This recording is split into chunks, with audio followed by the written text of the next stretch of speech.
तर राष्ट्रवादीकडून सुनेत्रा पवारांच्या जागी कुणाची वर्णी लागणार याची चर्चा सुरू असताना आता सुनेत्रा पवारांनी यावर एक प्रतिक्रिया दिली आहे। राज्यसभेच्या उमेदवारीचा निर्णय हा लवकरच होईल असा विश्वास सुनेत्रा पवारांनी व्यक्त केलाय। राज्यसभेच्या जागेसाठी वेगवेगळ्या नावांची चर्चा होतीये आणि यावर प्रतिक्रिया देताना अनेकांच्या नावाची चर्चा होत असते असं सुनेत्रा पवार म्हणाल्यात। तर सुनेत्रा पवार यांच्या राजीनाम्यामुळे रिक्त झालेल्या राज्यसभेच्या जागेवर कुणाची नेमकी वर्णी लागणार याकडे सगळ्यांचंच लक्ष आहे। प्रत्येक पक्षाला सगळ्यांचे विचार घेऊन एखादा उमेदवार ठरवण्याची आणि त्यांचा तो एक भाग असतो आणि तसं चाललेलं आहे आमच्याकडे। त्याच्यामुळे उमेदवारांची चर्चा होत असताना अशी अनेक नावं बाहेर पडतात नेहमीसारखी, तशी पडत असतील। पण आता आपण बघूया काय म्हणजे संध्याकाळपर्यंत किंवा उद्यापर्यंत तुम्हाला नाव कळेल। भुजबळांचं नाव असण्याची शक्यता वाटते? सांगता येत नाही, सगळ्याच गोष्टी आपण सगळ्यांचा सारासार विचार करत असतो। सुनेत्रा पवार यांची ही प्रतिक्रिया आपण पाहिली। एकंदरीतच आता राष्ट्रवादीमधून अनेक नावांची चर्चा सुरू आहे, मात्र कोणाच्या नावावर शिक्कामोर्तब होणार हे बघणं अत्यंत औत्सुक्याचं ठरणार आहे। आणि या संदर्भात आणखी सविस्तर तपशील जाणून घेऊया। माझी सहकारी आमच्या रिपोर्टर सीमा आढे आपल्याबरोबर जोडल्या गेल्या। सीमा, छगन भुजबळ यांच्या नावाची चर्चा, आधी नवनीत राणा यांच्या नावाची चर्चा, एकंदरीतच राष्ट्रवादीमधून कोणाचं नाव पुढे येणार याबाबत सध्या तरी औत्सुक्य आहे।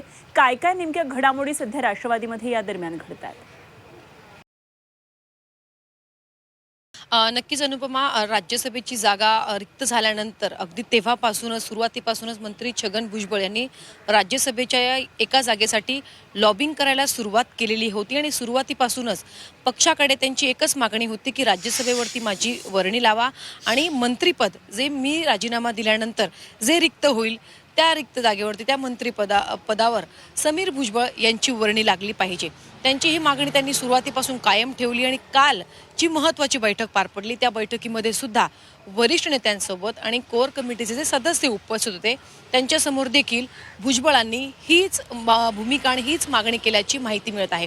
जसं तुम्ही आता सांगितलं की काही दिवसांपूर्वी नवनीत राणा यांच्या सुद्धा नावाची चर्चा होती।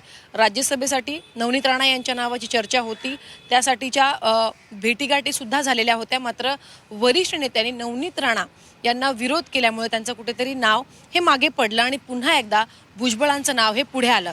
काल प्रफुल्ल पटेल यांच्या निवासस्थानी राष्ट्रवादीच्या नेत्यांची बैठक पार पडली। त्या बैठकीमध्ये चर्चा झाल्यानंतर राष्ट्रवादीचे नेते मुख्यमंत्री देवेंद्र फडणवीस यांच्या भेटीसाठी गेले।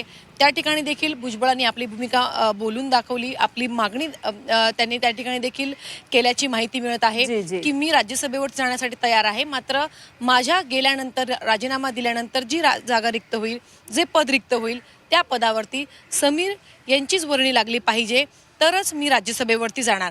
त्यानंतर भुजबळ यांच्या निवासस्थानी सगळे राष्ट्रवादीचे नेते एकत्रित आले आणि त्या ठिकाणी देखील अंतिम चर्चा झाल्याची माहिती मिळत आहे। भुजबळांनी मात्र तोपर्यंत मी मंत्रिपद सोडणार नाही जोपर्यंत समीर यांना मंत्रिपद दिलं जाऊ शकतं याची मागणी आता मान्य होते आहे का? आणि राष्ट्रवादीमध्ये मुख्यतः या त्यांच्या मागणीला विरोध होतो आहे असंही कळतंय। त्यामुळे कशा सगळ्या घडामोडी पुढे जातात आपल्याला पाहायचं। जरूर लक्ष ठेवून राहा, वेळोवेळी आपण चर्चा करूया। तुर्तास धन्यवाद सीमा दिलेल्या माहितीसाठी। सीमा आढे आमच्या प्रतिनिधी आपल्याबरोबर होत्या।